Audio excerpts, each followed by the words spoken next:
Jeremy, good morning, man. There we go. Thanks for making time to come here so we can talk. Man, I remember we met each other surfing, right? And that's how this whole thing started. So I have here, this was like 2022, February of 2022. To be exactly, the day that we started was like 26th of February, the day. And then, what do you remember of the day?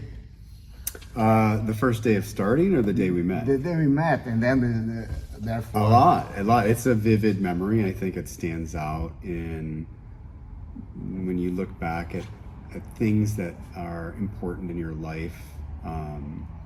Definitely one of the meaningful ones. I was talking to a lot of people about Brazilian Jiu-Jitsu at the time.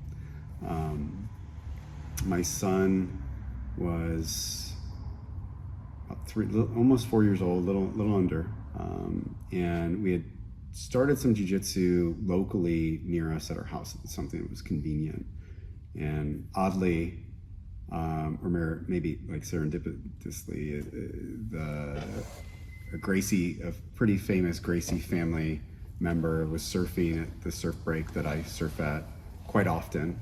A gentleman by the name of Hoyler Gracie, and I would strike up conversations with him about Jiu-Jitsu, obviously, because it's big in his family. And it was interesting to me for my son, and my daughter was very young at the time, barely, not even I think actually just about a year old, maybe a little before, with those conversations. And I was interested in talking to Hoyler about Jiu-Jitsu because I wanted a pathway for my children. I wanted something for them to be able to get into at a young age, possibly do for many, many, many years, and have a lot of positive benefit from it. Martial arts, Brazilian Jiu-Jitsu, or any martial art has always been known, I think, in American pop culture as a place to bring your kids to develop different things in the personality trait and of that matrix that we feel are important. Confidence, athleticism, understanding how to work under pressure, which again, I think speaks to confidence, but a whole range of things that are really important at young ages to develop. And I think most parents in the US, I can speak to, I would assume in the world, because martial arts are done everywhere, look to martial arts as kind of an extension of some of that stuff. In addition to things like team sports, soccer, baseball, maybe some gymnastics. Martial arts bring a lot of those aspects, and then they also bring an aspect of the ability to defend yourself, maybe when you don't know you have to. And for me, that was really important for my children to develop skills in that area. Whether they keep them forever practicing, at least they'll develop them at a young age, and it should, in my eyes, help them navigate sometimes muddy waters through the ages. Yeah, cool. And then we were there.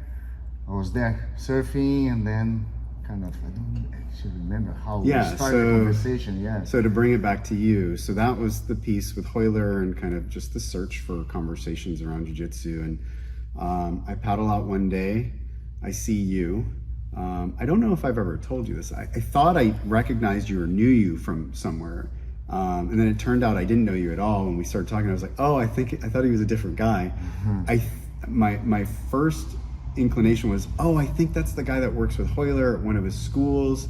And the first words I said to you, I was like, hey, do you train? And you're like, yeah, man, yeah. And from there, the conversation just started. I think we started to talk about Jiu-Jitsu, and then it wasn't till about maybe 5 or 10 minutes into that conversation, which thanks for letting me interrupt during waves. It's always interesting meeting people out on the water and the feelings that they have of, hey, we're talking or are we surfing, but you could see that you were very passionate about it, and the waves kind of got forgotten as you were talking about Jiu-Jitsu, which turned me really on to the conversation with you. And in that conversation, two things happened. One was, became very clear to me, no, you don't work with Hoyler, you've got your own school, and it's called Gracie Baja San Diego, and I think I called it Gracie Barra because I'm an American and didn't understand the R's at the time. But I'd driven by it before because I used to live in University City, and I remember seeing the sign at one point years ago, going, "Oh, maybe I should do that." And this is before kids. But the second thing in the conversation was we were talking about kids. I was talking about my son at the time, and the words that you used that I'll probably never forget because they're what brought me here were, we're teaching kids, they're learning how when it's time to listen, they're learning when it's time to play, and they're learning when it's time to talk. And it may not have been in that order, but that reminded me so much of just regular school. He was in preschool at the time. They're teaching the same thing. And it reinforced at that point the feeling that I had of, I want to pursue this for my children. And the reason why was to help the development of them at the early ages be supplemented not just by parents outside of preschool, but by other schools. Cool. And then I remember you called, I think because we couldn't exchange phone numbers or anything, and you're just hey, try to remember hey, Gracie Barra, and then go San Diego, and then probably you Google something. I remember you calling a couple of days later, and and then you started. But it was mainly for Jace, right? For your kid, your old kid. But then I remember that you came and hey, I feel like doing this too, right? For yourself. Yeah. And that's how you started. And then tell me a little bit about you knew for sure that Jace wanted to have Jace training. Yeah. But then how was the process of you thinking through for yourself? I think the answer to that is layered. Like most men, we kind of envision ourselves being strong and tough, but measured. Having confidence, but having intellect to decide what the right things to do are. My interest in martial arts probably was a similar interest that I had. In boxing, if you consider boxing a form of martial art, it was the same thing when I was young in the Marine Corps and wanting to explore striking a little bit. I did about 6 months of striking, nothing significant, but enough to understand there's some things here. It's about repetition. Everything's about reps, and you don't have to be talented. You just have to put in the work, put in the time. And in my time in the Marine Corps, it was really around the birth of the UFC. MMA became this thing. It wasn't just boxing or fake wrestling, the WWF. There was this showcase of martial arts, and Brazilian Jiu-Jitsu was the pinnacle of it. It was crazy to watch people that knew this skill, and the folks that didn't would lose almost every time. And so for me, I looked at that and thought, wow, if there's something I want to learn, I really want to learn the best. My wants in life are always to pursue things that I view are the pinnacle of what the realm they revolve around in are. So if I'm going to do something, I want to find the best thing to do. I want to pursue and get good at that, and I'll probably enjoy it. And there's a feeling of curiosity and then fulfillment once you've started to satisfy some of that curiosity. And so for me, for years, I wanted to train something. And most people, you get busy with life, work, job, you put stuff off, and eventually you find an opportunity, or the universe just provides one where you go, oh, this is the right time. And for me, being athletic my whole life, being in sports, it just made sense that when my son was of age to start and I wanted to do it for him, I thought, well, maybe this is the right time for me to do it. If I'm gonna have my son do it, I should lead from the front. I think he'll want to see his mom or dad doing the same thing. And if I do it, will it maybe instill the thought of, well, I'm gonna do it, or I'm always gonna do it because I see my dad do it, versus if I'm a parent that's not on the mat, it might wax and wane. Maybe there's times where he's really into jiu-jitsu, and then he's like, I'm not into that, I wanna go do a different sport.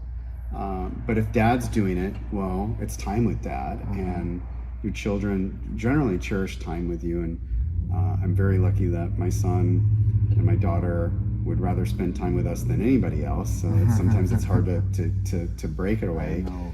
Yeah. So coming in, signing him up and going, hey, I don't have a lot of time. And I remember our conversation was, I don't know that I can start general classes yet.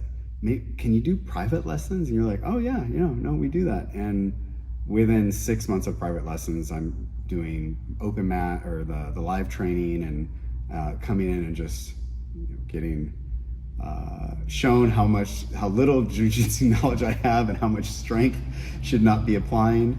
But that was the end of it. It was like I was hooked. I wanted to do this. I wanted my son to see me doing it. I wanted him to follow. When my daughter became old enough, I wanted her to see the same thing. She would see her older brother doing it. Younger siblings always want to follow what the older siblings do. So it just became this thought of it'll all be self-fulfilling if I do it too. And self-fulfilling in the sense of I'll satisfy that curiosity I've had about exploring a martial art very deeply. And it will then reinforce to my children, hey, this is a good thing to do. Yeah, so do you feel that now Jiu-Jitsu has a role of bonding you and your kids?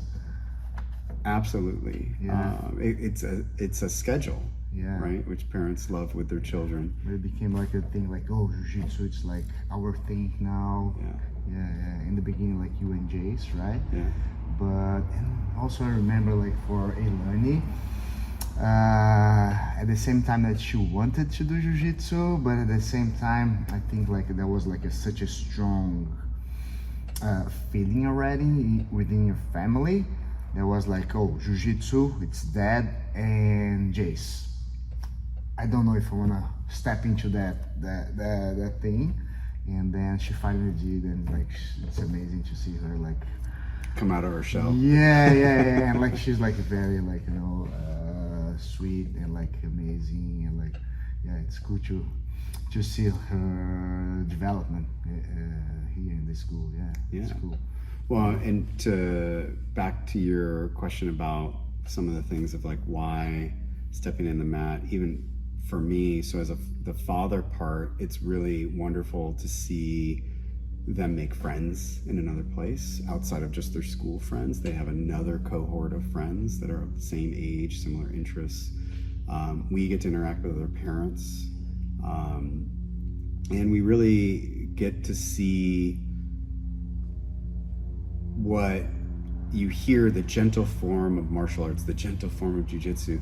You really feel that here, and I think that's one of the special things with you being in charge here and kind of what you've created around the culture and how you've set that up, because any business, especially one that involves people training and a long time reoccurring interactions with those same people, it's set by the person who's running it, who owns it, who leads it. And it's been really wonderful to watch the interactions that my children have with other people, their kids, and the interactions they have with you. Having had 2 daughters and raised them and brought them up, it comes out very clearly your way with children. I know like your favorite classes are the young classes. Not that you don't like the adult classes. I do like it. But the kids, it's a moment where everybody gets to play a part in raising the children, and that phrase of it takes a community, it takes a village to raise kids. It really does, and as parents, you want to pick and choose that village. And so, coming back to what it's done for me personally, is it's really given me a sense of satisfaction of finding the right place, feeling really good about the people that my children are around, that they're positive influences, and that they're getting something out of the time they spend here. Yeah, and going back to the favorite classes, don't get me wrong, but like the parents and kids, it's also like one of my favorite, if not my favorite one. It's the most attended. We turn the mat, right? We turn the corner of the mat. That's so. true, yeah. The mats